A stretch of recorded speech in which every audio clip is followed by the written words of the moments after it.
This is the story about Jonah. Jonah was a great builder. He would build the most beautiful homes in all of his town. Jonah used to live in a town that was somewhat small, and it was far away in a long, long time ago.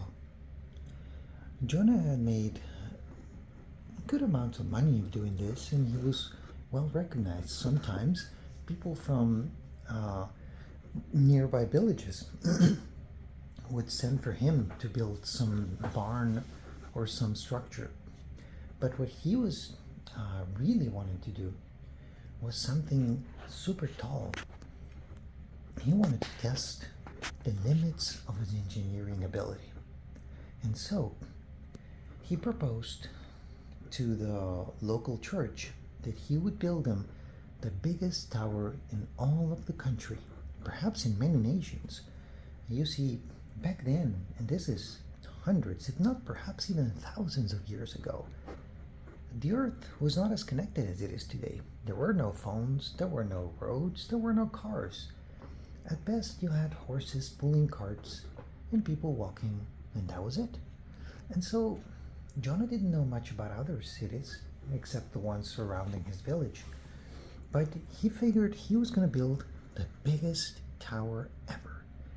And so it was that he started collecting the hardest woods in all the kingdom, using his hard-earned money to make the base.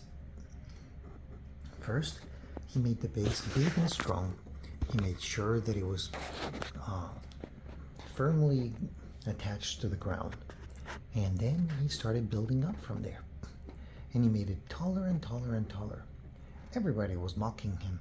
Jonah, why'd you do that? You're going to spend all your money for nothing. No, it's not nothing. I need to learn how to build better. And what better way to do that than to challenge myself? He would say to everybody that was passing by and looking at his efforts as if they had no purpose. Well, it took him about a year, and he was able to build it. It was by far the biggest tower in all of the kingdom. And now that he finished building it, he figured, what can I do next? And he thought, well, what if I make a house up there?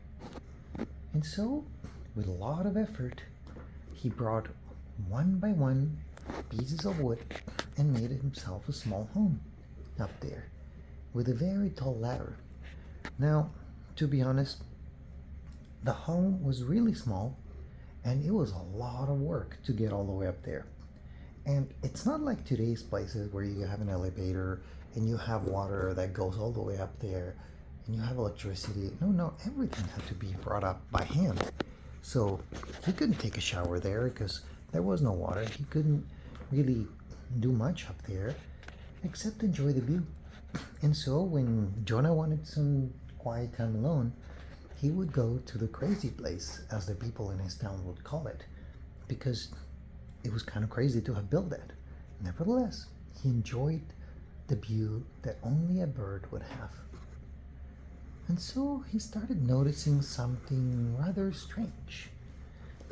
He noticed that the water from a nearby lake was started to come closer and closer to the town. Now, of course, he could see this very well because he had this vantage point from the top of the tower, but nobody else could. And so he started telling this to other people in his village, and they would all say, hey, you're crazy. This tower has gotten to your head. The water in that lake has never risen, so it will never rise. And he kept telling people, the fact that this has never happened in your lifetime, first, doesn't mean it didn't happen before you started being around. Second, it definitely doesn't mean it can't happen because it is happening. And everybody would mock Jonah and say, you're crazy, Jonah. This business of building structures has gotten to your head. Stop it with your conspiracy theories, they would tell this Jonah. But he started taking measurements he started being careful about how he recorded every single day. And he realized that yes, indeed, the water was going up. And so he started telling everybody in the village, guys, you have to prepare. We have to move the village up the mountain. We all have to leave. And everybody was like, Jonah, stop it. You're scaring people with your nonsense. These are just theories of yours. This has never happened ever. So it's fine. This is a huge lake. Our biggest scientists have calculated that it would take millions of liters of water to fill this up to just to increase height by just 1 meter.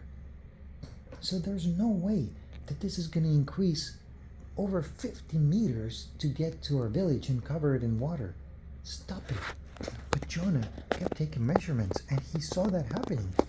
He started calculating that at the current rate of ascent, the water was going to start going over a hill in about 2 months. And the problem was that once water starts trickling over the hill, what's downhill is the town. But worse, water starts flowing down so fast that it would start eroding the top of the hill, making it even lower. So as soon as water would start trickling down the top of the hill, the same force of the water trickling down the hill would make the hill lower, which would mean that there was a bigger gap for more water to pass, which would erode the top of the hill even faster and create a cascade event that would culminate with trillions of liters of water flooding everything downstream. Jonah had no more time. Without anybody else believing him, he said, guys, if you believe me or not, that's up to you. I've already told you what was going on. Now I have to leave. And so he sold all of his possessions that couldn't be moved and moved everything else up the hill. Everybody said, Jonah, you're crazy, you're going over there where there's no grass and your sheep will have to come all the way down the mountain to graze. What are you doing? You're going to leave all alone there. You're going to lose some business. You're going to have to come into town every time you need something from us. Nobody will come visit you. But Jonah didn't listen to all these people because they suffered from something called normalcy bias. They didn't want to believe or see. They didn't want to see that the fact that things have never changed didn't mean that they wouldn't change. And they were just closed-minded. They were willfully ignorant. In fact, none of them even wanted to ever go up there to Jonah's tower to verify that for themselves. They said that it was too tall and they were scared. So fear and ignorance was all they had to rely on. Well, you know what happened with people that live their lives and make their decisions based on fear and ignorance. Eventually, what Jonah said would come to pass started happening. The water level reached the top of the mountain and started pouring down.